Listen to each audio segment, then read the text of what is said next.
Shiv, we're going to do a lightning round.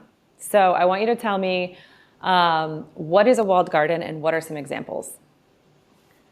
A walled garden is an environment where, or a platform that has a consumer direct relationship where advertisers can bring data in, but data typically doesn't go out.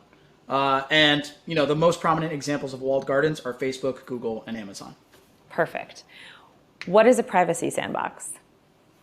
Privacy Sandbox is Google's industry kind of collaborative initiative to come up with an alternative to third-party cookies in Chrome and in browsers in general.